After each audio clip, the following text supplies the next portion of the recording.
tip 1 aort diseksiyonu tanısı konmuştur.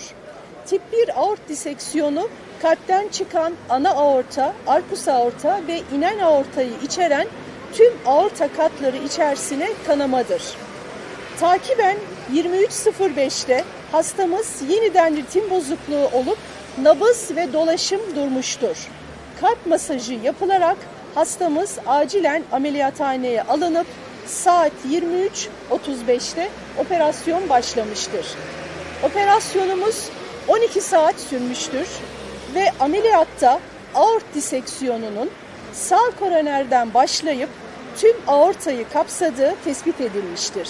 Sırasıyla sağ koroner damara koroner bypass yapılmış, aort kapağı değiştirilmiş ve daha sonra tüm aorta boyunca grefleme ve anastomoz işlemleri tamamlanmıştır.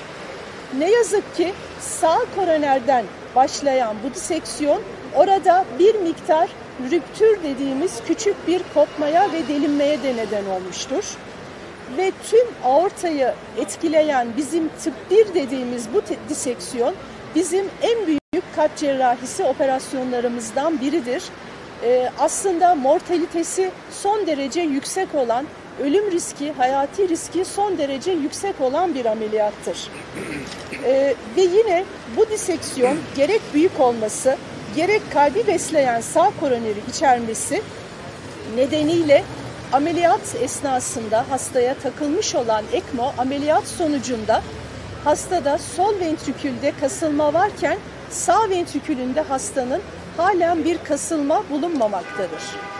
Sağ ventriküldeki kasılmanın olmayışının nedeni hastanın sağ koronerindeki diseksiyonun başlangıç noktası olması ve hastanın sağ ventrikül infarktüsü geçirmesidir.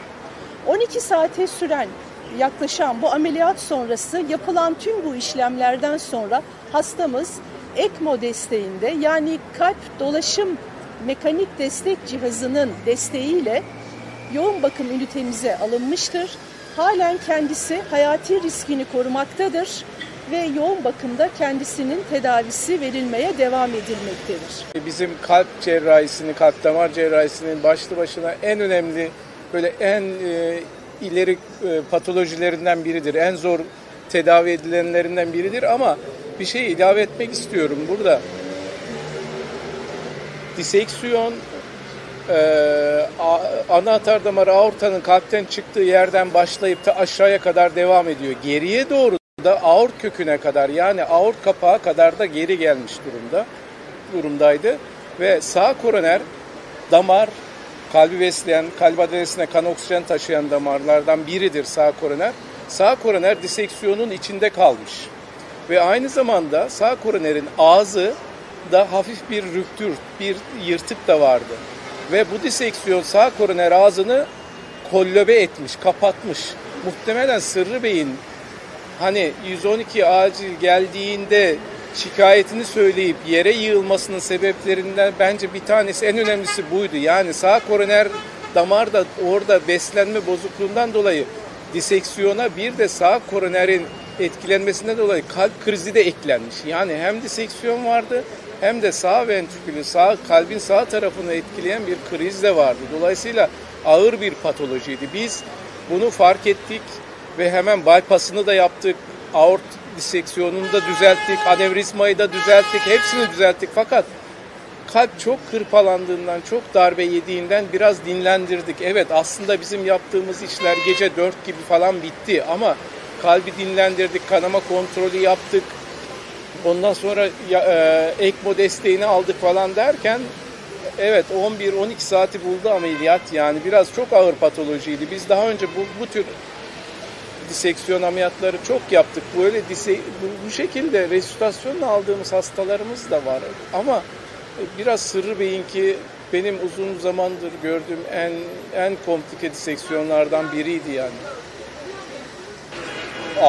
Biz ameliyata aldığımızda ameliyathaneye girdiğinde masajla girdik. Masajla ameliyat masasını aldık. Masajla kasık damarlarından kalp akciğer makinesine geçtik. Ondan sonra masajı bıraktık. Rahatlatınca vücut perfüzyonunu, vücut dolaşımını. Tabii yani kalbi durmuştu yani. Arkadaşlar ekip çok geniş. Anestezi teknikerleri, perfüzyonistler, ameliyathane teknisyenleri, Profesör Doktor Oğuz arkadaşımız, yani çok geniş bir ekip. Bu zaten ekibimiz aort cerrahisinde uzman bir ekiptir. Yani